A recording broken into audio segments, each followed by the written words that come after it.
yang Sekejap Puan, saya dah tengah jaga stream tu, ni. ya? Saya tengah stream ni. Sekejap Okey. Okey Puan, sekejap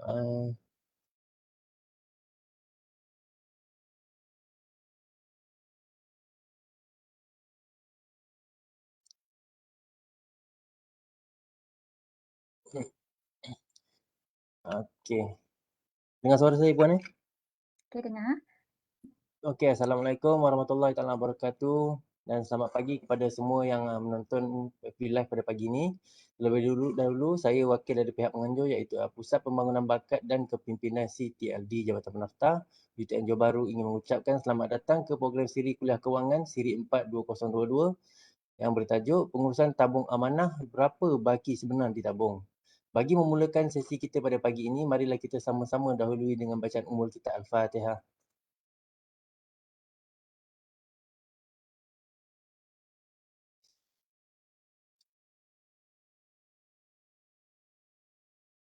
Amin, amin, ya rabbal alamin. Tanpa melengahkan masa, izinkan saya untuk memperkenalkan penceramah kita yang dijemput khas pada pagi ini untuk menyampaikan sedikit perkongsian kepada kita semua, iaitu Puan Siti Azilah binti Muhammad Amin, iaitu dari Jabatan Bendahari. Dengan segala hormat yang dipersilakan Puan. Assalamualaikum warahmatullahi wabarakatuh. Pada semua yang hadir pada pagi ini, Alhamdulillah saya berharap semuanya dalam keadaan sihat sejahtera dan telah bersedia ya untuk mendengar sedikitlah perkongsian dari saya berkenaan dengan pengurusan tabung amanah. Okey. Untuk makluman ya, pada 25 Mac 2021 yang lepaslah saya telah pun membuat perkongsian dengan tajuk sumbangan anda kepada universiti. Okey, pada masa tersebut saya mulakan dengan cerita tentang CRU. Okey, apa tu CRU? Okey, saya rasa semua dah ramai yang dah tahulah. Okey, dia cerita tentang cost recovery universiti. Dan seterusnya saya sambung dengan topik-topik berkenaan dengan pengurusan tabung amanah. Okey, itu tahun lepas ya. Tahun ni saya diberi sekali lagi peluang untuk siri kuliah kewangan yang keempat. Okey.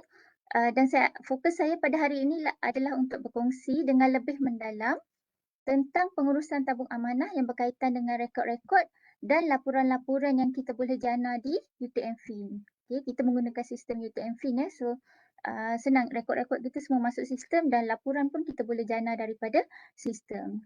Dan seterusnya dapatlah kita mengetahui apakah baki sebenar tabung amanah di bawah seliaan PTJ kita lah. Okay? Ataupun di bawah tanggungjawab kita sebagai pengurus tabung. Okay, jom sekarang kita lihat dulu ya apa sebenarnya konsep tabung amanah.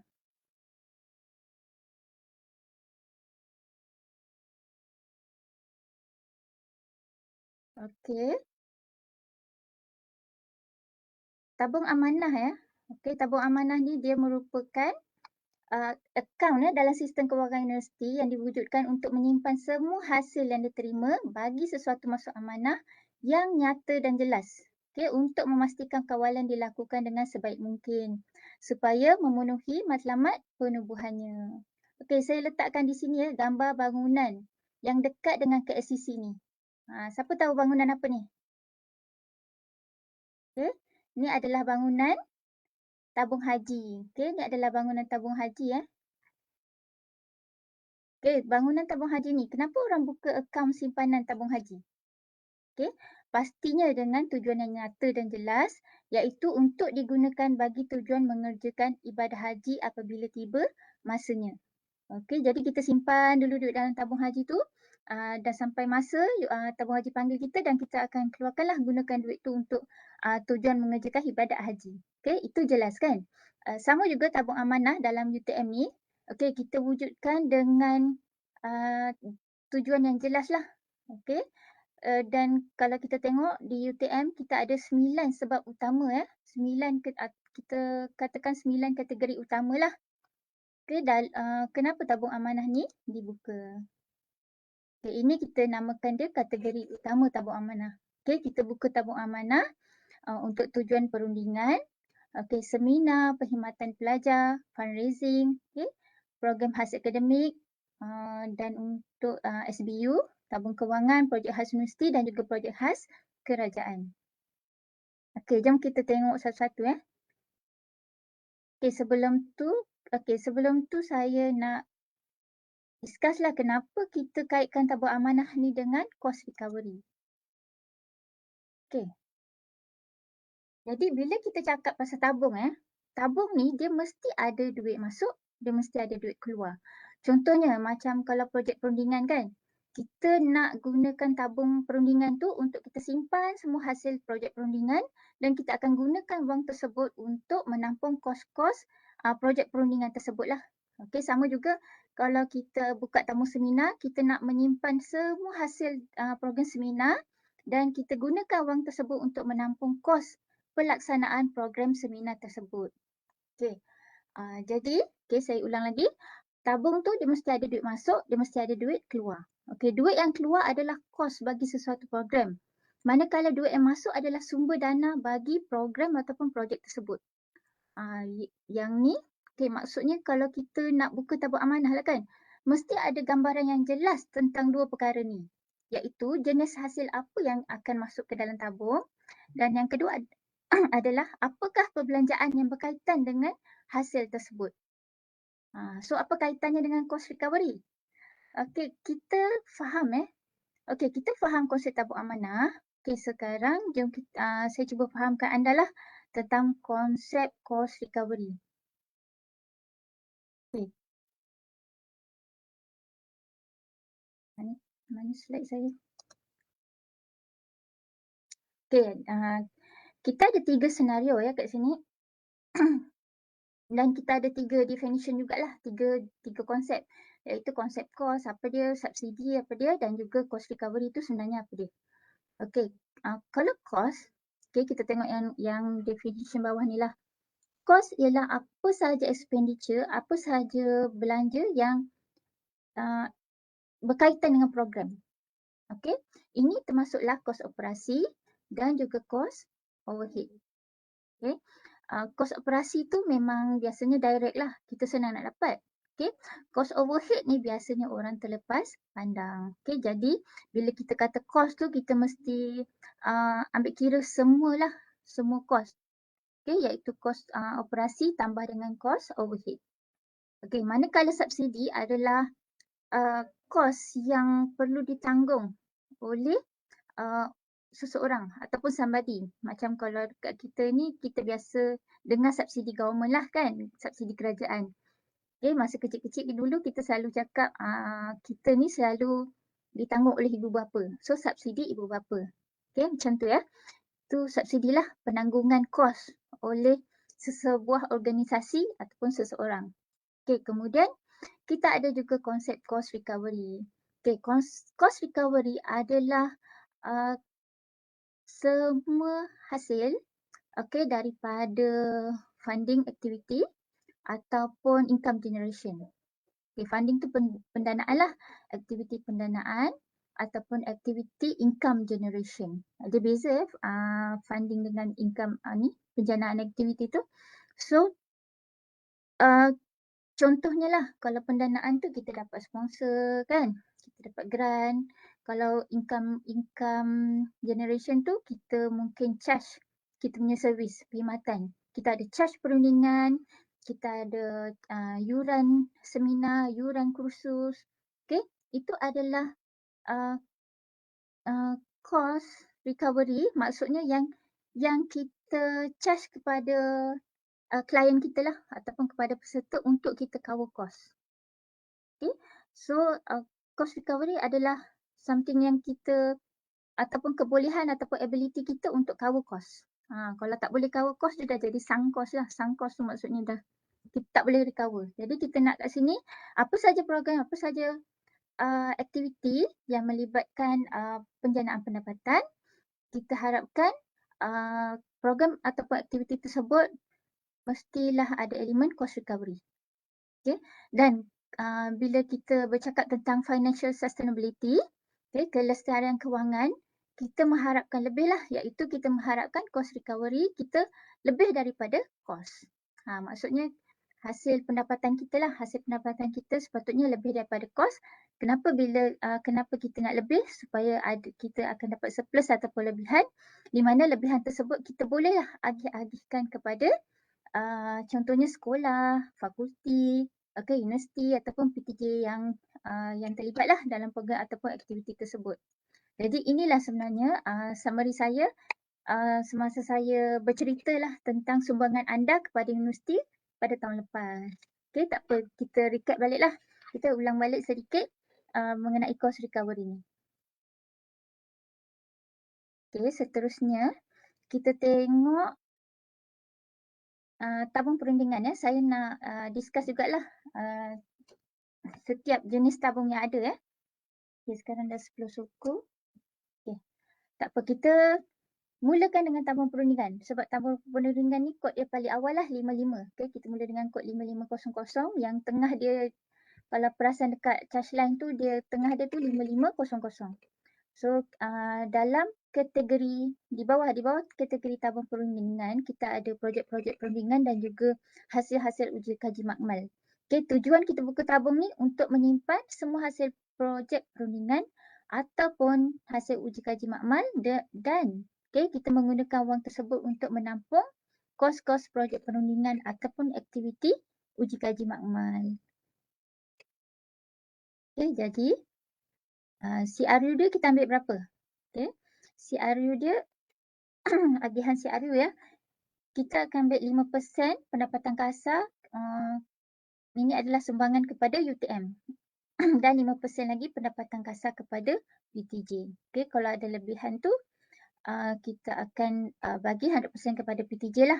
Okey, kita tak nyatakan kita tak di peringkat universiti kita tak ambil lah. Okey, kita ambil gross sahaja 5%.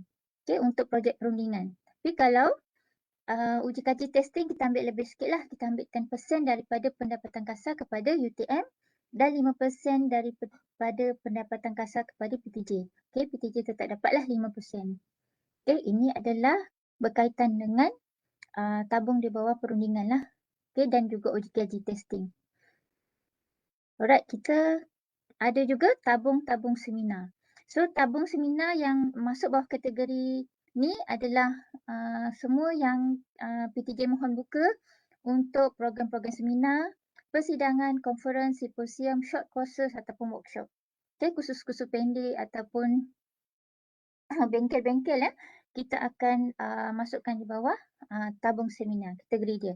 So, tujuan dia untuk menyimpan semua hasil yuran seminar dan wang penajaan lah. Kadang-kadang ni biasanya lah, okay, memang ada ya, kita dapat penajaan lah, sponsor untuk program-program seminar lah. Okay, jadi kita biasanya memang ada dua jenis lah. Satu, dari segi yuran khusus ataupun yuran seminar, dan keduanya, hasil yang kedua adalah daripada sponsorship, sumbangan lah. Okay, daripada sumbangan. Dan kita akan gunakan wang tersebut untuk tujuan pelaksanaan program seminar. Okey, pada peringkat ini, universiti akan mengambil 10% lah. Okey, 10% daripada pendapatan kasar kepada UTM. Okey, kita akan masukkan dalam tabung seminar universiti. Okey, dan kalau perundingan tadi, kita akan masuk tabung perundingan universiti. Okey, dan 100% lah daripada keuntungan tersebut akan diserahkan kepada PTJ. Jadi kalau tabung tu nak tutup, biasanya seminar ni bila dah habis tu dah kita perlu tutup lah kan. Jadi bila dah tutup tu 100% keuntungan akan diberi kepada PTJ. Tapi kalau di bawah TNCPI, kalau di bawah TNCPI tu dia ada pecahan dia lah. 50% kepada institut, 50% kepada RC dia macam tu. Dia ada 50-50. Tapi kalau untuk fakulti sekolah tu tak adalah. Okay, kemudian kita ada tabung perkhidmatan pelajar dan tabung fundraising ya. Okay, tabung perkhidmatan pelajar ni kita buka untuk menyimpan semua hasil yuran perkhidmatan pelajar dan yuran aktiviti pelajar dan menggunakan wang tersebut untuk tujuan perkhidmatan kepada pelajar ataupun menampung kos aktiviti pelajar. Yang ni kita tak ada decide apa-apa CRU lah. Sama juga dengan tabung fundraising. Okey, tabung fundraising ni kita ada endowment, kita ada derma, wakaf, zakat. Tujuannya untuk menyimpan semua hasil dari aktiviti fundraising dan menggunakan wang tersebut untuk membantu pelajar, staf ataupun komuniti. Okey, kita ada tujuan yang jelas ya untuk buka tabung-tabung ni. Dan saya letak merah lah kat sini. Tadi biru kan, ini merah sebabnya tak adalah agihan kepada universiti. 100% kalau tabung endowment wakaf zakat tu memang tujuan dia kita gunakanlah 100% untuk membantu pelajar, staf ataupun komuniti. Kemudian kita ada tabung program khas, akademik, pesisir ataupun pesisir lah. So, yang terbaru kita ada tabung program MOOCs, kita ada tabung micro credential. So, tujuan dia untuk menyimpan semua hasil yuran program khas akademik, iaitu yuran-yuran yang bukan di bawah kategori program perdana lah. Dan menggunakan wang tersebut untuk menampung kos program. Kita tengok kat sini. Kalau program pesisir, ni dah jelas. Kalau program pesisir, kita akan ambil 30% dari keuntungan kepada UTM. Maksudnya selepas program selesai tu, kita akan buat pengiraan hasil dan tolak kos-kos yang berkaitan. Lebihan dia tu kita anggap keuntungan lah. Keuntungan tu 70% lagi kita akan beri kepada PTJ. PTJ ni kita pecahkan jugalah. Fakulti, SPS, SRAT, TNCAA. Ni adalah dia punya pecahan-pecahan dia. Tapi 30% kepada UTM. Tetapi kalau program-program khas yang lain, program khas akademik, kita memang merujuk kepada kertas kerja yang diluluskan. Kita tengok peratus keuntungan tu berapa. Jadi, bila kita buat ni, bila kita buat kertas kerja lah bagi program khas akademik, sepatutnya diteliti dengan betul lah dia punya perincian kewangan tu kan. Kita teliti betul-betul, kita buat semakan betul-betul dan sebaiknya kita buatlah semakan dengan bendahari supaya kita tidak terlepas pandang kos-kos yang sepatutnya masuk. Macam saya cakap tadi lah, kita ada kos overhead dan kita ada kos operasi dan kita juga nak menentukan supaya kita punya price tu, harga khusus yang kita tawar tu dia kompetitif. Ini juga kita peratus dia kita kepada UTM dan kepada PTJ tu kita ikut kertas kerja ya.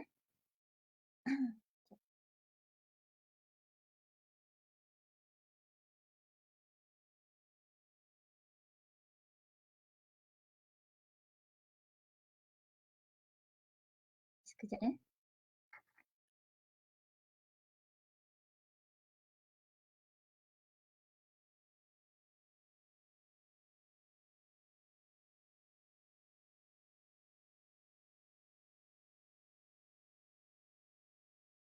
Saya sambung lagi. Kemudian kita ada tabung Scholars In. Tabung SBU. Tabung SBU ni kita adalah tabung Scholars In, tabung rumah tamu, tabung pusat kesihatan, dan tabung fleet management. Ini sebenarnya kalau SBU ni kita bahagikan kepada penginapan, kesihatan dan juga pengangkutan. Transport service.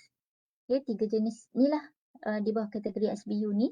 Tujuan dia untuk menyimpan hasil ataupun cas sewaan bilik, cas sewaan kenderaan universiti, hasil-hasil klinik dan menggunakan wang tersebut untuk menampung kos operasi SBU. Dan ini tidak termasuk gaji staf lah. Kalau SBU ni kita kos operasi selain daripada gaji tu. Kita akan gunakan dan memang 100% lah kita minta mereka gunakan duit hasil ni untuk belanja operasi. Kemudian kita ada juga sebenarnya dalam pilihan 3 ni agihan CRU untuk pendapatan kluster di bawah BMD TNCP. Nanti boleh merujuk kepada pekeliling CRU lah. Memang ada jadual-jadualnya dan agihannya akan ikut jadual seperti di lampiran. Kemudian kita ada tabung kewangan dan pendanaan. Tabung kewangan PTJ ni kita gunalah untuk menyimpan pelbagai hasil. Pelbagai hasil pendanaan PTJ dan digunakan untuk menampung kos operasi PTJ. Biasanya tabung ni kita guna untuk hasil-hasil yang bukan di bawah kategori utama amanah. Kalau boleh kita tak adalah masukkan hasil yuran khusus, yuran seminar ataupun perundingan kat dalam tabung operasi tu. Sebab kita sepatutnya buka tabung yang lain lah. Tabung seminar ataupun tabung khusus, tabung perundingan. Sebab kita memang itu kita dah ada kategori utama untuk seminar dengan perundingan tu. kecuali kalau kursus yang kita nak buat tu mungkin kecil, okey, dan kita rasa tak costly lah kalau kita nak buka tabung baru. Jadi kalau kita rasa reasonable, kita nak guna tabung sedia ada, so kita boleh gunalah tabung sedia ada ya. Okey, dan tabung projek khas. Tabung projek khas ni kita buka kepada dua jenis lah. Kalau kita tengok kod dia 6700, 6700 tu merujuk kepada projek khas universiti dan 6800 tu kita merujuk kepada projek khas kerajaan. Kenapa beza? Kita merujuk kepada sumber dana. Kalau dana ada daripada KPT kan, dana daripada agensi kerajaan, kita masukkan dia bawah projek khas kerajaan. Okay, dan kita akan gunalah peruntukan tersebut untuk menampung kos projek. Okay, kalau projek khas universiti ni peruntukan daripada universiti. Okay, so banyaklah tahun ni untuk sambutan 50 tahun kan. Beberapa tabung lah khas telah dibuka untuk untuk menyimpan wang peruntukan ni dan kita gunakan wang tersebut untuk belanja. Okay, untuk program-program sambutan 50 tahun UTM. Okay. Okay, ini merah juga, maksudnya kalau untuk peruntukan program ataupun projek khas kerajaan ni, universiti tak ada ambil apa-apa portion lah. Okay, kita gunakan 100% tu kegunaan untuk kegunaan kos projek tadi ya. Okay, pelbagai hasil lain juga kita terima.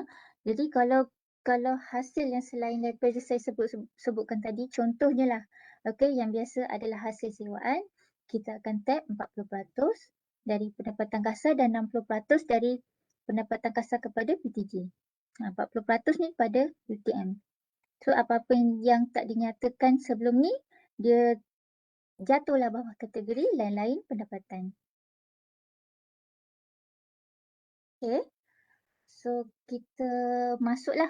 Okay, kita masuk kepada pengurusan tabung amanah ya. Tadi dah selesai CRU. Panduan pengiraan CRU ni saya akan bawa ke bawah. Last kali nanti ya.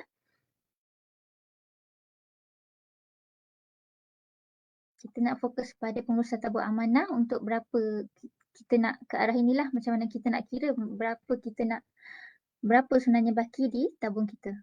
Okay, sebelum tu kita tengok dulu proses untuk memohon pembukaan tabung amanah. Okay.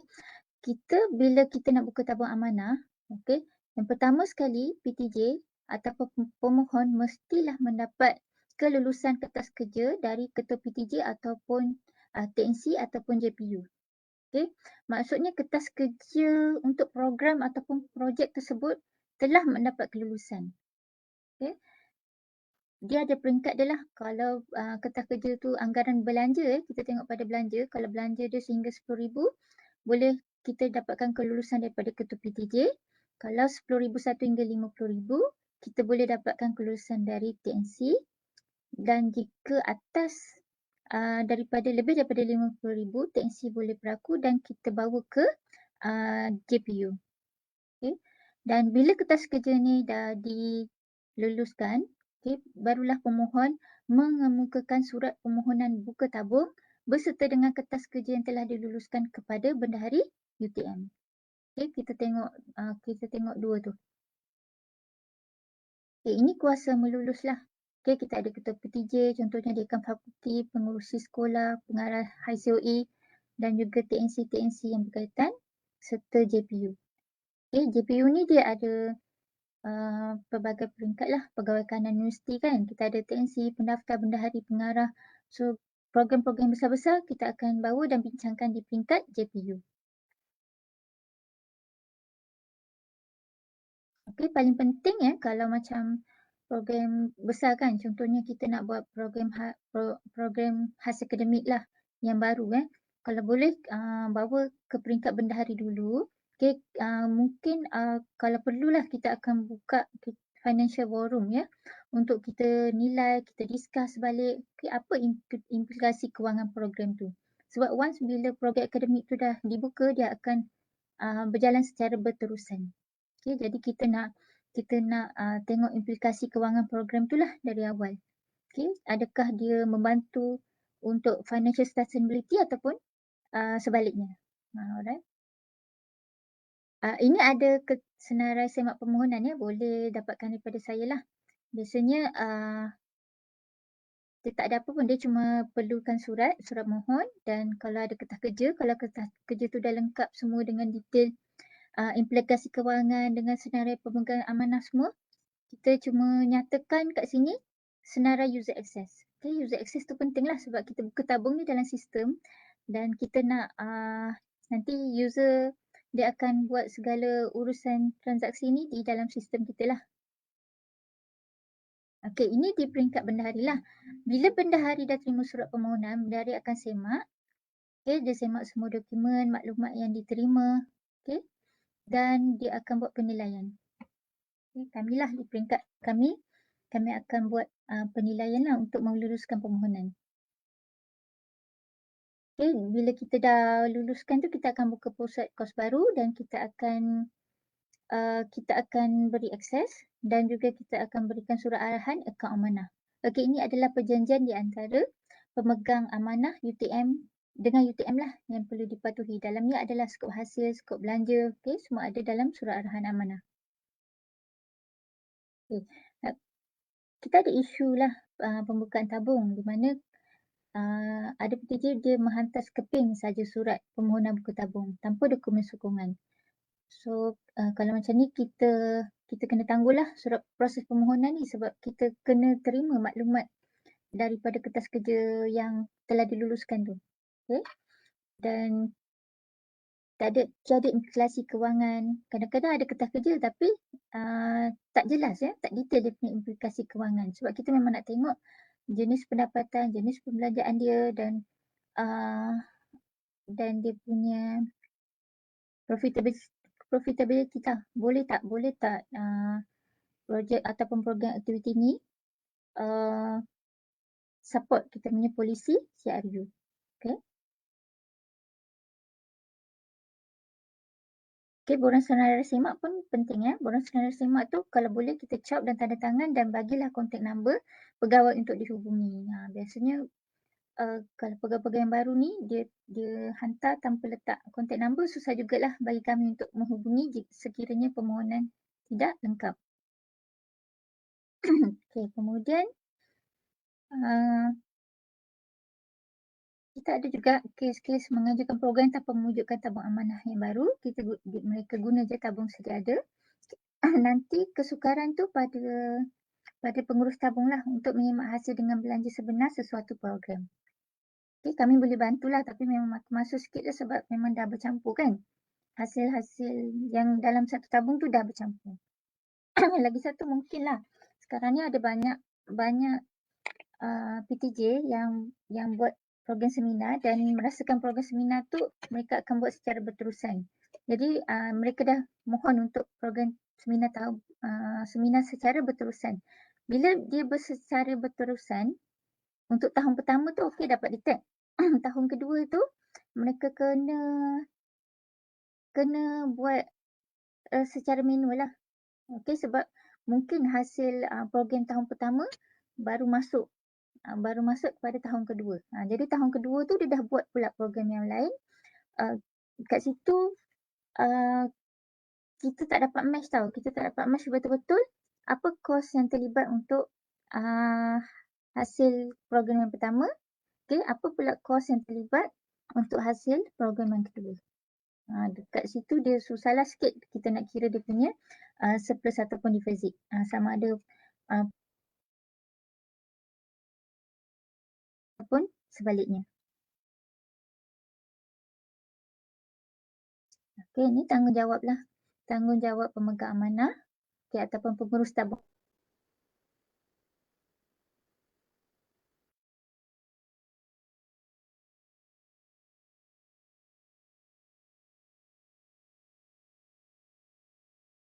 Sangat membantulah. Okey, cuma kalau kita nak detail tu memang kita kena download dan kita kena buat sedikit analisis lah daripada ledger project ke, daripada buku word kita ke. Kita boleh buat analisis sendiri. Okay, ini paling penting, kita kena pastikan sentiasa akaun amanah berbaki positif. Di mana hasil yang kita terima mestilah lebih daripada belanja. Okay, yang ni pun kita dah kawal dengan menggunakan buku vote lah. Okey, kemudian kita bincang sikit terimaan wang ke dalam tabung amanah. Okey, kalau terimaan wang semua yang masuk ke bendahari tu kita akan masukkan, sebenarnya kita akan masukkan dalam akaun bendahari UTM. Okey, dan bila kita masukkan dalam bendahari UTM tu, dia akan masuk ke dalam satu box yang umum lah. Okey, satu akaun yang umum ya. Jadi perlunya bagi pengurus tabung ni untuk maklumkan terimaan wang tu kepada bendahari. Okey, untuk disalurkan kepada tabung amanah. Okey, ataupun boleh juga mereka jana resit PTJ sendiri. Okey, ataupun mereka daftarlah. PTJ boleh juga mendaftar dalam e-commerce. Okey, ataupun UTM Smart lah bagi memungut wang. Daftar dalam e-commerce yang paling senang sebab bila kita daftar e-commerce tu kita dah maklumkan, okey, ni pusat kos yang terlibat. Kalau mereka masuk dekat buat bayaran melalui e-commerce ni, dia akan terus direct masuk tabung ya. Okay, kemudian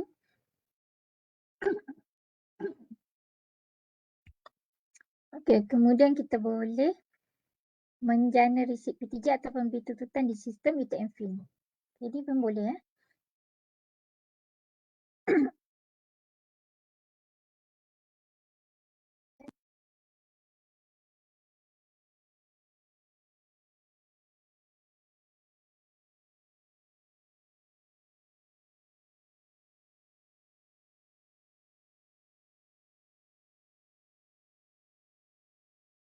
Okey, saya nak nyatakanlah kesan ketidakpatuhan. Maksudnya bila pihak pengurus tabung tidak memaklumkan ya wang tersebut.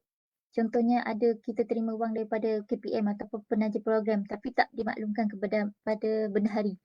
Akibatnya wang tersebut tidak disalurkan ke dalam tabung amanah. Okay? Dia ada dalam akaun bendahari tapi dia tak masuk ke dalam tabung amanah. Sebabnya bendahari tak maklum. Okay, jadi penting sangat untuk maklumkan kepada bendahari terutamalah wang-wang yang daripada penaja-penaja ni ya. Okay, kemudian perbelanjaan penggunaan wang di dalam tabung amanah. Okay, perbelanjaan tertakluklah bila duit masuk je, duit masuk je dalam akaun bendahari, semua perbelanjaan mesti tertakluk kepada perkeliling ataupun peraturan kewangan UTM. Okay, dan kita boleh rujuk secara jenis belanja yang dibenarkan di surat akaun amanah. Dan kalau kita nak berbelanja, okay, kalau yang ada dana tu kan, kita kena ikutlah syarat dia.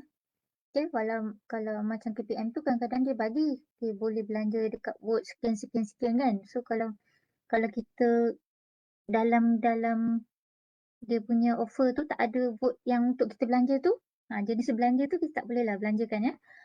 Dan sekali lagi kita perlulah mengamalkan perbelanjaan berhemah. Okey, pindahan wang antara tabung amanah ini dibenarkan. Okey.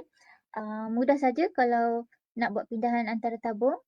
Yang paling penting permohonan mestilah dibuat oleh pemilik tabung ataupun pengurus tabung. Okey, dengan justifikasi ataupun tujuan pindahan wang. Bukannya PTJ yang nak terima wang. Kalau PTJ yang nak terima wang tu yang mohon pindah, kami memang takkan proses lah. Sebab bukan duit dia kan, bukan duit tabung dia. Jadi dia perlu maklumkan kepada pemilik ataupun owner tabung yang dia nak minta pindah duit tu. Okay, contoh UTM Fleet kan biasa kan guna hasil sewaan kenderaan lah, sewaan kenderaan UTM Fleet kan. UTM Fleet memang mohon kepada kami, tetapi kami memang akan pastikanlah adanya borang, okay, yang siap ditandatangani oleh pengurus tabung untuk pengeluaran, okay, bagi pembayaran UTM Fleet kepada UTM Fleet. Itu kita semak. Ataupun daripada pihak TNCPI, contohnya untuk pembayaran kepada UTM Press. Okay, UTM Press pun dia ada buat satu form untuk pembelian buku. Dan bawah tu kita akan tengoklah form tu dengan jelas ditandatangani oleh pengurus projek tersebut. Barulah kita benarkan pindahan tu dibuat. Okey. Cara untuk mohon pindah ni email saja kepada saya.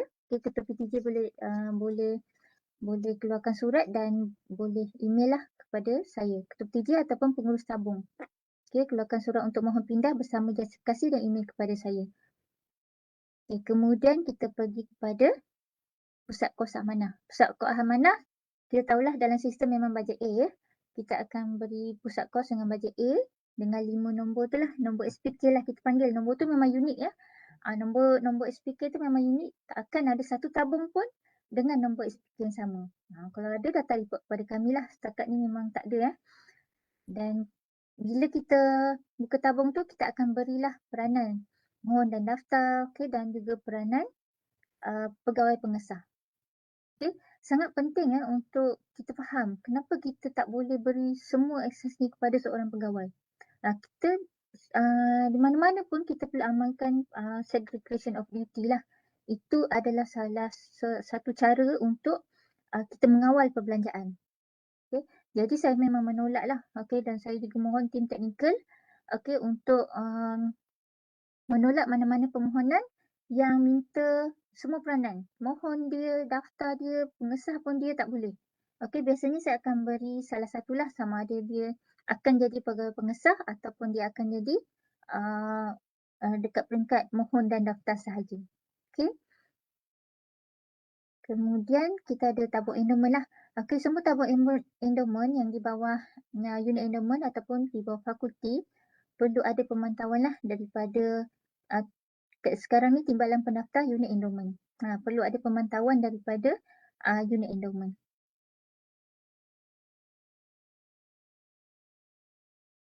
Okey, yang ni saya tak masuk. Kita pergi kepada penutupan tabung. Okey, keperluan untuk tutup tabung kalau tabung ni perlu ditutup lah jika dah mencapai objektif penubuhannya. Contohnya nama tabung kita program seminar 2021. Okey, 2021 dah tamat, program pun dah selesai, pembayaran semua dah selesai, tak ada hutang apa lagi. Kita boleh mohon untuk tutup. Okey. Dan kalau tak aktif melebihi 2 tahun tu pun pihak kami akan semak lah dan akan kontak PTJ lah untuk kita mohon untuk PTJ untuk maklumkan kepada PTJ bahawa tabung dia tak aktif dan perlu ditutup. Okey. Kalau ada baki. Kalau ada baki tu akan diagihkan mengikut penetapan cost recovery. Polisi cost recovery kita updated tahun 2019 lah.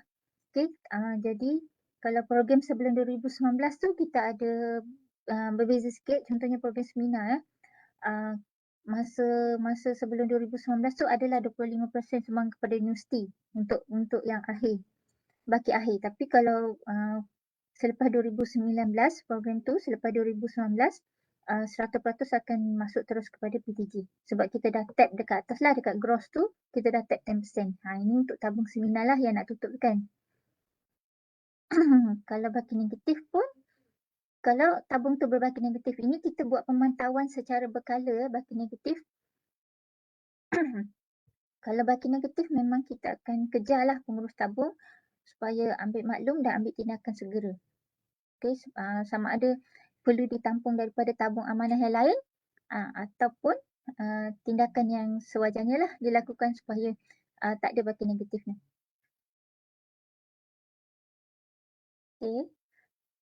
Yang ni prosedur dia. Hantar kepada kami lah, nanti kami akan semak dan uruskan untuk tutup tabung. Dan yang ini adalah laporan. Laporan tabung amanah. Yang utamalah buku bot, ledger projek dan penyata pendapatan terperinci. Buku bot ini adalah kawalan perbelanjaan. Kita kena ingat dia adalah kawalan perbelanjaan untuk mengelakkan kita berbelanja melebihi baki tabung. Jadi kalau kita tengok memang tak ada sodor H kat situ ya, sodor E pun tak ada. Memang semua sodor B sampailah ke B52. Semua hasil yang masuk dia akan jatuh dekat B52. Kemudian kita ada ledger project activity. Ini adalah laporan terperinci pendapatan dan perbelanjaan. Ikutlah transaksi bil ke bil tuntutan ke invoice dan kedudukan kewangan termasuk akruan bagi pendapatan dan belanja. Belanja yang Contohnya invoice invoice yang kita dah masukkan dalam Ledger Enfin tapi belum berbayar pun dah masuk dalam Ledger. Ataupun bil yang kita belum terima bayaran tapi kita dah luluskan bendahari dah luluskan bil tersebut pun masuk dalam Ledger. Okay. Itu sebabnya Ledger ni Ledger project memang akan berbezalah baki dia dengan buku buat.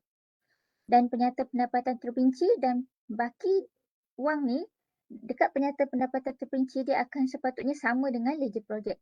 Cuma format dia berbeza. Format dia adalah berbentuk summary. Okey, summary sodo hasil hasil contohnya hasil yuran khusus. Contoh hasil sumbangan. Okey, itu adalah summary dia dan termasuklah perbelanjaan dia ya. Okey, buku Word. Okey, buku Word ni saya nak cerita dan ledger project Okey, saya nak buat sikit exercise ataupun tutorial lah. Sedikit je kita ambil masa. Saya akan stop sharing.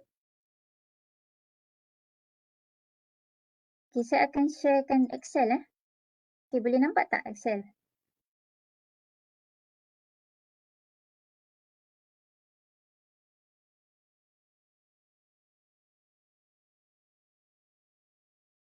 Okey, saya nampak soalan-soalan di chat. Nanti saya akan cuba jawab Tapi kita fokus dulu pada ni konsep asas buku Word. Okey, saya jelas tak nampak Excel ni? Nampak Puan, nampak. Okey. So, untuk konsep asas buku Word, macam inilah rupa dia. Ini yang saya telah Excelkan Ini yang saya telah Excelkan. Dia ada berapa kat sini? 1, 2, 3. Okey, 1, 2, 3 ni untuk hasil yang masuklah. Jumlah peruntukan dan ini untuk belanja dia. Tanggungan, liability, beban, belanja. Okey, 3. Ni 4. 4. 8, 9, 10. Baki bayang, baki masih ada. So, ada 10 kolom lah di dalam buku Word tersebut. Okay, yang first kita tengok pada kod. Kod ni dia akan masukkan kod charge line plus yang belakang tu adalah kod sodo belanja. Okay, contohnya B11, 12, 13, 21, okay, 24, 29 dan 52. Okay, kalau B11, 12, 13 ni kita panggil dia sebagai sodo emolument Sodo emolument lah. 11, 12, 13.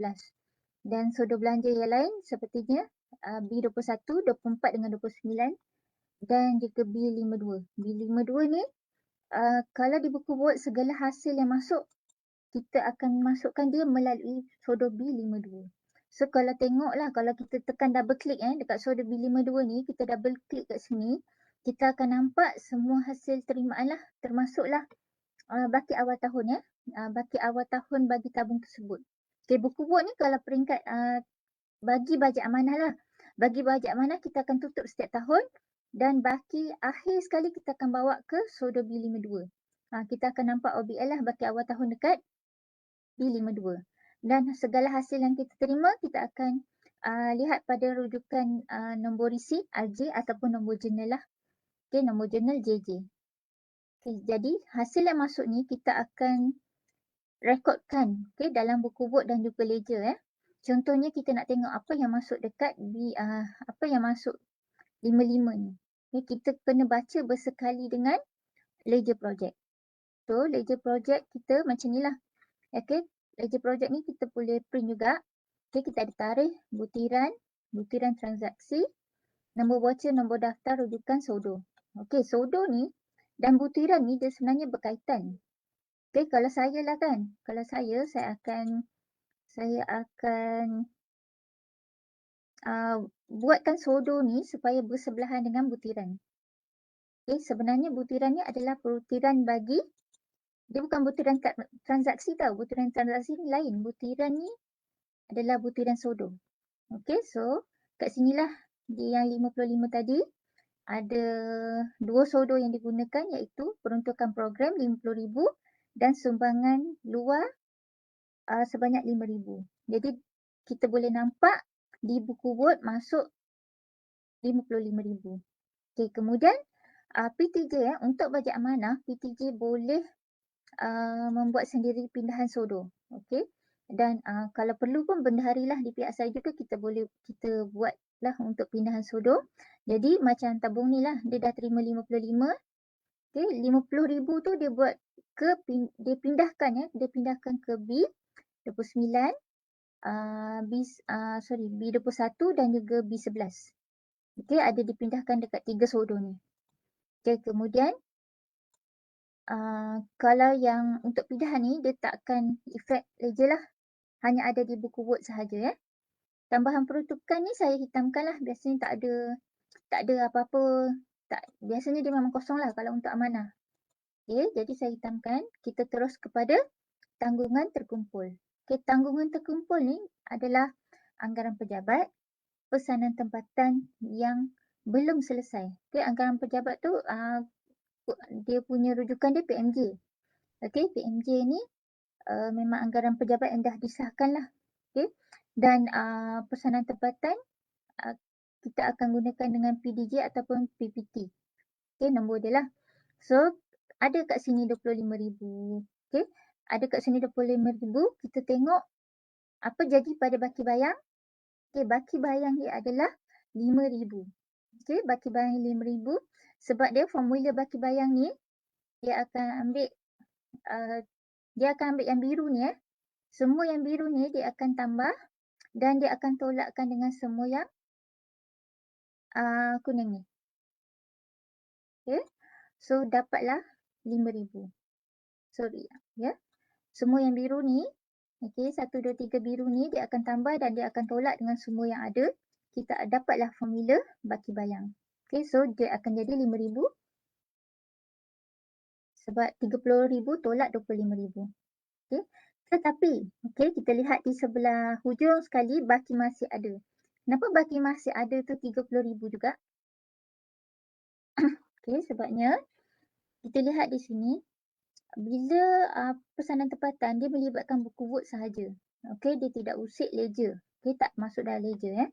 Okay, dia akan masuk ledger sekiranya perbelanjaan telah dibuat. Dia ada proses-proses dia lah. Okay, mula-mula sebelum dia pergi kat belanja dia akan settlekan dulu PT ni. Okay, so dia akan create invoice PT lah. Okay, bila dia create invoice PT, okay, kita akan, okay, ni saya buat transaksi dia. Okay, dia akan jadi kosong dan dia akan bertambah dekat sini.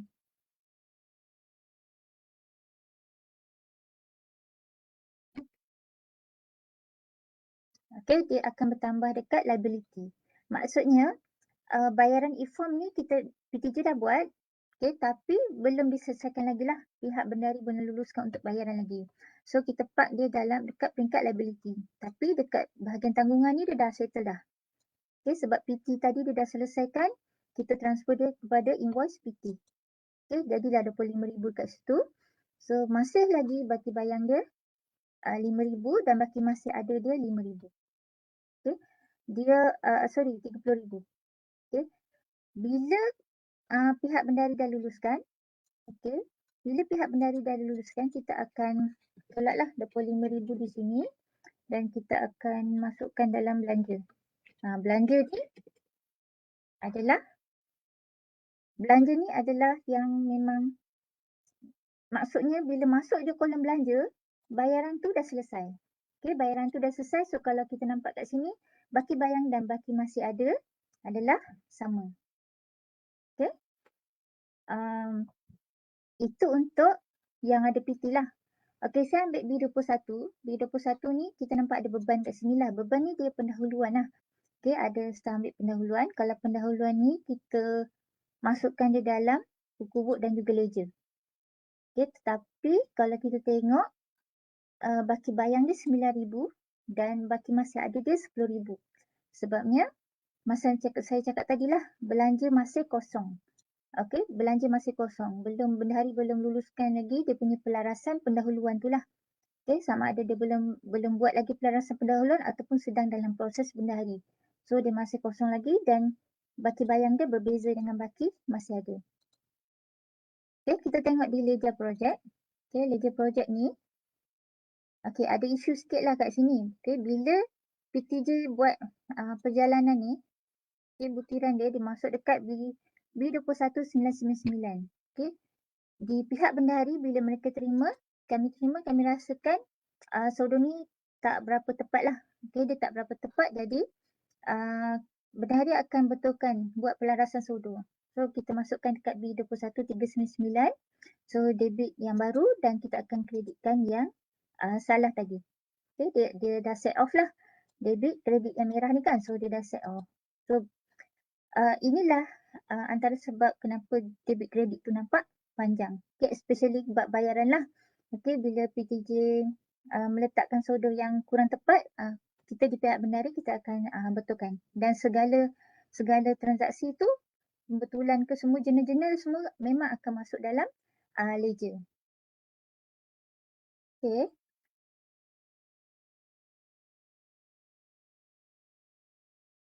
Saya nak saya tadi buat belanja dah dibayar kan. Okay, katalah hari ni lah. Okay, hari ni 22/6/2022 kita dah buat belanja untuk yang B29 tadi So B29 kat sinilah. Okay, so B29 dia kita akan masukkan dia dekat bahagian debit. Okay, B25,000 lah. So berapa yang tinggal kat sini, sepatutnya baki akhir kita akan tolak dengan debit tadi, dia akan jadi 31. Okey. Tapi baki akhir dia 31 ni dia tak sama dengan buku Word. Okey, buku Word cuma 30,000 je. Okey, macam mana dia, apa sebab dia? Okey, baki buku Word 30,000, ledger project ada 31,000. Okey, ambil maklum sila ambil maklum bahawa buku Word ni, okey, baki kat sini hanyalah kita terima hasil dari kita rekodkan hasil yang diterima dengan nombor rujukan RJ ataupun JJ. Okey, kita tidak masukkan yang bil tuntutan. Okey, bil tuntutan ni kalau kita tengok sebelah kredit ni maksudnya dia masuklah. Ada peserta membayar yuran seminar dan kita buat bil dia belum bayar lah. Dia kata dia nak join dan kita buat bil. Kita rekodkan lah.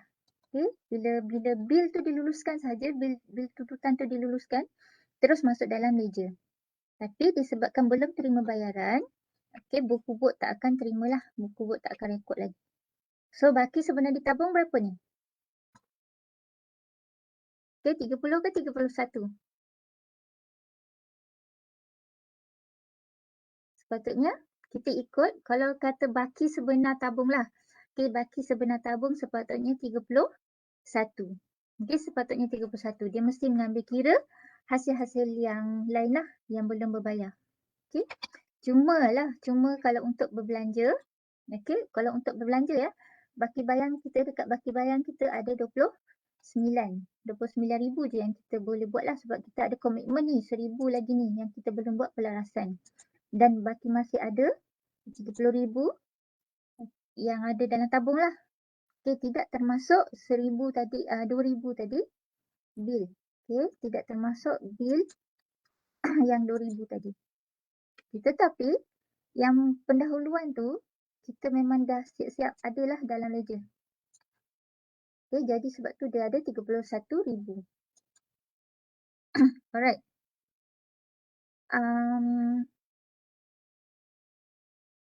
Sebenarnya buku Word yang kita nampak hanyalah sampai sini je sampai sini je. Jadi kan dia kosong lah maksudnya. Dia kosong. Apa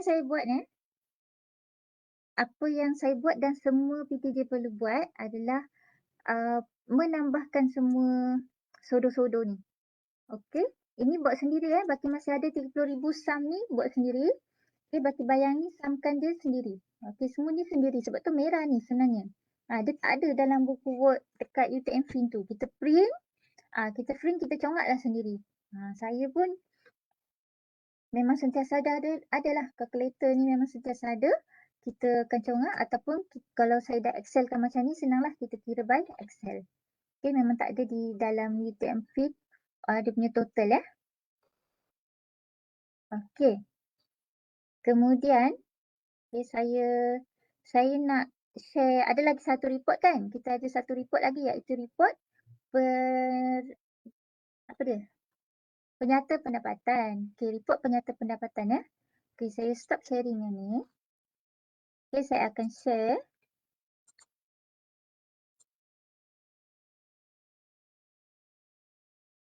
Okay, tadi ni lah. Nampak tak buku Word? Maka buku Word kita, buku Word ni, dia sebenarnya bawah tu ada page tau, banyak page. Kalau tak nampak B52 tu, pergilah page kat sebelah dia. Ataupun lagi satu, dekat kod dia ni, kadang-kadang dia kita tak nampak kan. So dia kita boleh adjust lah. Kita boleh adjust dia punya ni. Nak luaskan sikit supaya kita nampak sodor-sodor tu ya.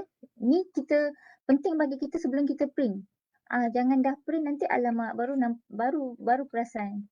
Baru perasan tak nampak dia punya sodor. Sebab pentinglah bagi kita untuk tahu sodor-sodor yang berkenaan. Okay, untuk kita buat tadilah aktiviti penambahan tadi tu. Okay, ini ledger project. Okay, kalau nampak kat sini yang banyak terlibatnya debit kredit lah. Okay, kita ada baki awal ni merujuk kepada baki awal tahun dan baki akhir tu baki akhir ditabung lah. Yang kita, yang ni ya, penyata pendapatan terperinci. Sepatutnya baki akhir ditabung dia akan jadi sama dengan ledger. Okay, baki awal tahun ni dia sama dengan yang maklumat paling awal tadi. Maklumat dekat baki awal tahun. Okay, baki awal tu adalah baki awal tahun. Dan baki akhir tahun ni adalah baki yang ada di kolom last kali dekat ledger. Okay, sepatutnya sama. Dan kalau tengok kat sini, kita mulakan dengan laporan hasil. Okay, berapa banyak hasil ataupun berapa banyak jumlah pendapatan lah yang kita dah terima. Dan juga berapa banyak belanja yang telah terlibat. Okay, termasuklah perbelanjaan untuk pembelian aset lah. Kenderaan ni pun termasuk sekali. Okay, ini adalah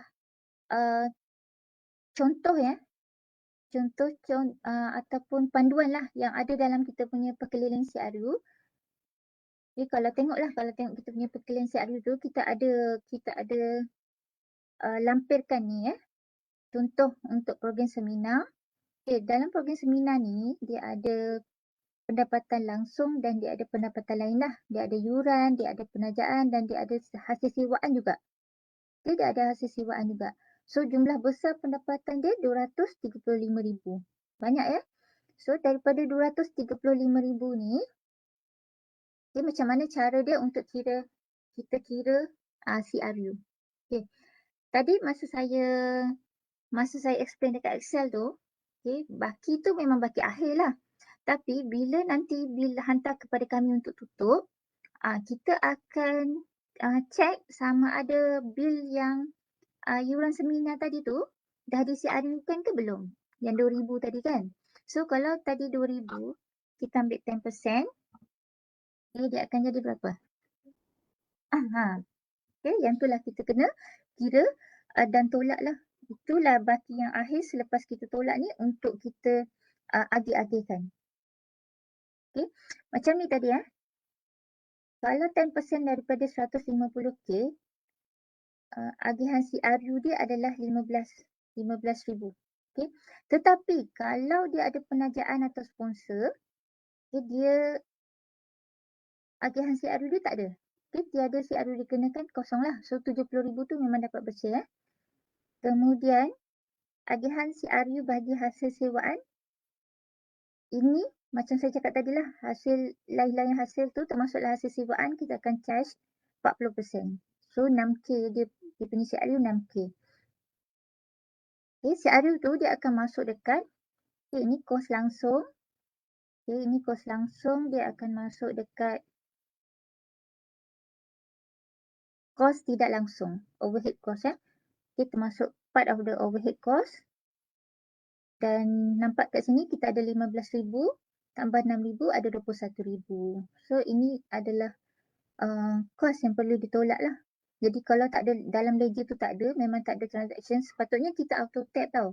Tapi dalam sistem ni kadang-kadang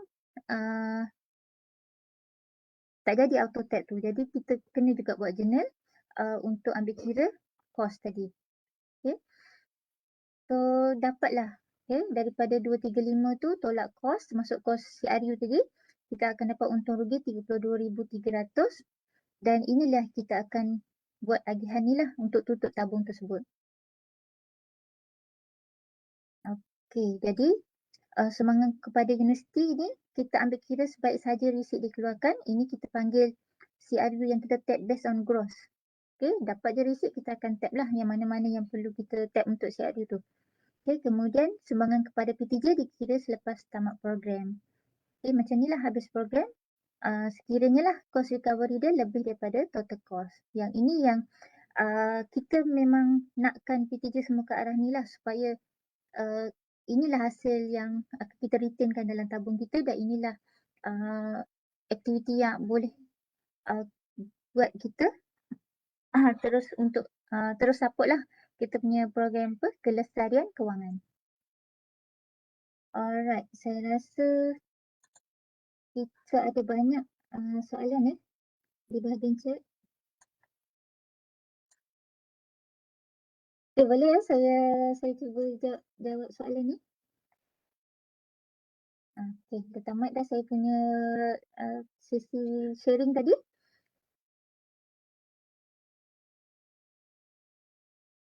Okey. Soalan daripada Puan Azliana, mengapa universiti mesti mengambil portion tersebut sedangkan kami yang menjalankan seminar tersebut? Kenapa ya? Kenapa universiti kena ambil sedikit portionnya? Seminar tu semua dibuat oleh staff-staff, contohnya di school kami, di PTJ kami, tapi adanya tab 10% itu kepada universiti. Okay. So seperti yang saya nyatakan tadilah. Okay. Kos ni kita kena ambil total cost, iaitu kos operasi dan juga overhead cost. Overhead cost tu banyak kita tak nampak sebenarnya apa yang universiti dah keluarkan ya. Apa kos-kos yang universiti dah tanggung. Jadi kita fikir-fikirkanlah itu yang terbaik di pihak universiti. Putuskanlah keputusan di pihak universiti bahawa 10% itu kita mesti ambil untuk setiap hasil daripada yuran seminar. Okay. Dan lain-lain lah, lain-lain lagi kos kan, macam perundingan kita ambil 5%, okay, macam hasil ujian kaji kita ambil 15%, okay, dan sewaan kenapa kita ambil banyak 40%. Itu semuanya ada justifikasi dan ada penilaian lah ataupun yang telah dibuat lah di peringkat universiti. Okay, kenapa kita charge dengan rate-rate yang sedemikian lah. Okay, adakah pindahan peruntukan daripada soalan seterusnya, saya baca, adakah pindahan peruntukan boleh dibuat antara selain tabung A? Contoh A kepada Q, A kepada U. Jika tidak boleh, kenapa? Okay, A kepada U memang tak boleh ya. U tu bajet mengurus. Memang takkan boleh ada hasil yang masuk ke U lah. Sebab dia memang jaga bajet dia. Lagipun memang tak boleh lah. Itu U tu peruntukan universiti. Okay, tak boleh ada tambahan. Okay, kalau Q tu A kepada Q sama juga. Q tu dana bajet RU kan, untuk research university. So dana bajet RU tu pun daripada KPM. Kita tak boleh masukkan A tu dalam Q dalam U sebabnya A ni kita jana pendapatan sendiri. Itu sumber dalaman kita. Kalau kita nak belanjalah dekat A. Okay, jangan tak boleh dipindahkan ke U sebab U tu itu yang dah bagi, kita perlu berbelanja. Habiskan je, belanja je. Okay, sama juga Q pun. Itu yang peruntukan yang diberi kan, okay, yang dah diagihkan oleh TNCPI, kita kena belanja je. Okay, kalau nak daripada Q ke A bolehlah. Contohnya macam dia guna bajet Q tu untuk sewa kenderaan tadi kan, UTM Fleet ke, Scholars Inn ke, nak beli buku ke, kan semua tu menggunakan tabung A. So nak buat pembayaran, okay, pindah tabung ke A, yang tu dibenarkan. Sebaliknya tu, yang A pergi kat lain-lain dana tu tak boleh ya. Okay, boleh saya tahu apakah yang dilakukan terhadap portion yang diambil oleh universiti tersebut? Okey. Yang universiti ambil tu, okey, kalau seminar kita akan masuk dekat tabung seminar universiti. Okey. Dan kita ada juga tabung perundingan universiti. Dan kita ada juga tabung penjanaan universiti. Okey, itu semua kita poolkan lah. Kita akan masukkan sebagai, kita akan anggap sebagai tabung reserve. Okey, ada masa ke semasa kita akan memang gunakan. Okey, sebenarnya kita ada peruntukan pun. Okey, untuk gunakan di bawah polisi strategi kita lah, pinjaman universiti kan. Pinjaman universiti tu kita gunakan portion tu untuk projek-projek yang berimpak tinggi. Okay, kita bagi, kita gunakan sebab kita dah pool dalam tabung tu kan. So kita memang ada sedikit peruntukan untuk projek-projek berimpak tinggi ni. Siapa kalau nak guna, contohnya macam yang terbaru ya, kita ada bagi pinjaman lah untuk peruntukan untuk jubah communication. Jubah communication kita memang barulah. Memang semua memang baru, dia bersiap dengan apa? Tag FRID tu kan. Itu semua kita dahulukan ya dengan pinjaman sebagai pinjaman universiti yang perlu dibayar balik oleh pengurus tabung communication tadilah. Okey, sebaik saja hasil-hasil communication tu dapat. Dia siap ada jadual dia lah sekali ya. So, yang lain-lain tu kita akan anggap sebagai reserve university. Okey, kemudian soalan seterusnya. Okey, jika portion CRU asal berubah, contoh 6% kepada 7%, bagaimana flow proses pertukaran dilakukan di peringkat bandari? Ini kita akan bawa portion CRU ni, kita bawa ke peringkat universiti ya, kelulusan tu 10% tu kita bawa ke peringkat universiti, pengurusan universiti. Kalau 10% lah, setakat ni kita tak ubah. Kita tak ubah lagi. Okay, melainkan kita ubah keseluruhan polisi tu, kita update baru. Okay, yang terbaru memang kita ambil kita guna polisi CRU 2019. Tetapi ada juga PTJ, contohnya penerbitan lah. Okay, penerbitan ni, bila hasil penerbitan tu dia dah termasuk dalam lain-lain hasil tau. Jadi kita awalnya memang kita tag 40%, tapi agak sukar bagi mereka sebab kos penerbitan tu tinggi kan. Kos penerbitan tinggi memang tak boleh cover. Jadi mereka mohon ya sampai di peringkat JPU untuk kelulusan kita kemas kini atau kita semak kembalilah kadar CRU. Jadi dia kena spesifik. Untuk kalau kita nak betul reduce ataupun kita nak naikkan, betul-betul spesifik untuk hasil apa dan justifikasi yang sangat strong lah, sangat kuat. Okay, dengan menunjukkan perincian-perincian kewangan yang boleh kami terimalah. Okey, daripada Puan Nurul Aisyah, kalau ada perubahan nama PTJ atau penjenamaan dokumen apa yang diperlukan? Okey, mohon saja. Okey, dengan justifikasilah. Kalau nama PTJ tu, kita memang boleh tengok sebenarnya dekat kod PTJ yang dah diupdate oleh BPO, pihak BPO kan. Jadi maklumkan kepada kami lah untuk buat proses penukaran tu. Ketua PTJ buat surat kepada saya, mohon untuk tukar nama. Okay, surat sahaja, perlukan surat sahaja daripada ketua PTJ. Dengan siapa nak kontak kalau tak sama macam ditunjuk pada baki bayang atau terjun penilaian yang tak tahu dari mana dalam buku bot. Setiap nilai tu, setiap nombor dalam buku bot tu sepatutnya ada nombor rujukan dia. Okay? Jadi kalau memang dah kita tak tahu kalau kita memang dah sangat confuse sangat kat mana nak jumpa dan kenapa adanya jumlah-jumlah tersebut dan kenapa walaupun saya dah ajar tadi kan, kenapa masih tak sama juga baki bayang kita dengan ledger, boleh kontak saya lah untuk amanah dan juga boleh kontak kalau perlu saya akan majukan ke pihak teknikal. Kalau kita boleh jumpa dia punya gap tu kan. Gap tu kita boleh jumpa dan kita boleh explain. Kita akan explain terus kepada PTJ. Kalau kita nampak dan kita rasa perlunya bantuan daripada pihak teknikal, tim teknikal UTM Fin, kita akan majukan kepada mereka. Okay, insyaAllah boleh kontak saya. Okay, atau tim saya lah, tim saya Puan Azliana dengan Puan Nurazila, dan tim kami sangat bekerjasama rapatlah dengan tim teknikal TMFIL, Puan Saila dan Encik Zaki.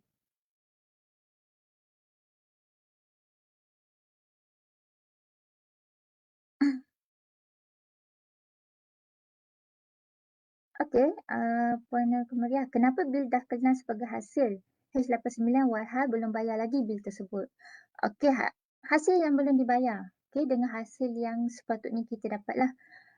Uh, ini adalah konsep cost recovery, konsep akruan. Okey, konsep akruan tak sama dengan konsep cash basis ke akruan basis. Kita dekat universiti kita pakai akruan basis. Okey, konsep akruan lah. Konsep akruan tu maksudnya bila kita dah provide service, kita boleh charge lah pelanggan tu, boleh keluarkan invoice ataupun bill kepada pelanggan. Okay. Katalah seminar kan. Seminar tu memang peserta tu confirm nak datang, dah bagi maklumat semua, dah isi borang dan kita pun keluarkan bil kepada mereka, confirm mereka datang. Okay. Kalau mereka tak datang, mereka maklumkan mereka tak datang dan kita akan batalkanlah bil tersebut. Tapi dari segi prinsipnya ataupun konsep akruan yang kita guna pakai tu memang boleh kita recognize dia sebagai hasil. Walaupun belum dibayar lagi. Cuma kat mana pemantauan kita buat pemantauan di buku word di mana kawalan kita di buku word di mana bil yang belum bayar tu kita tak akan masukkan dalam buku word. Sebab once dia masuk buku word memang boleh belanjalah. Jadi kita tak benarkan hasil tu dibelanjakan lagi. Sebab itulah dia tidak dimasukkan lagi dalam buku word. Adakah nanti bil tersebut dibayar akan bertambah belanja projek tersebut? Waktu tu belanja tak tambah Waktu tu belanja dah tak bertambah sebabnya dia dah kejap. Bil tersebut dibayar akan bertambah. Belanja bil tersebut. Bil tu H kan? Kalau H tu hasil dah bertambah. Okey, bila kita dah terima bayaran, dekat buku word tu dia akan nampak di B52. Segala hasil dia akan masuk dekat B52. Masuk je B52 tu, cepat-cepatlah transfer untuk belanja. Transferlah ke B29 ke B21 ke, tak kisah. Maksudnya kalau dah masuk, dah bayar, masuk kat B52 tu belanjalah. Right? Tak ada masalah. Okey. Setakat itu sahaja. Saya rasa saya dah terlebih 15 minit, Cik Hamzah. Saya serahkan kepada pihak pendaftar lah, Cik Hamzah. Ya, syukur Alhamdulillah di atas perkongsian bermanfaat dan banyak ilmu yang kita terima daripada perkongsian daripada Puan Azila, Siti Azila Tuntar tadi. Okay, selaku daripada wakil pihak penganjur ingin merakamkan setinggi-tinggi penghargaan dan jutaan terima kasih kepada penceramah kerana sudi meluangkan masa dengan kita untuk menyampaikan siri kuliah kewangan pada hari ini sehingga tamat. Sekian saja saya sudahi dengan wabillahi taufiq wa hidayah. Wassalamualaikum warahmatullahi taala wabarakatuh.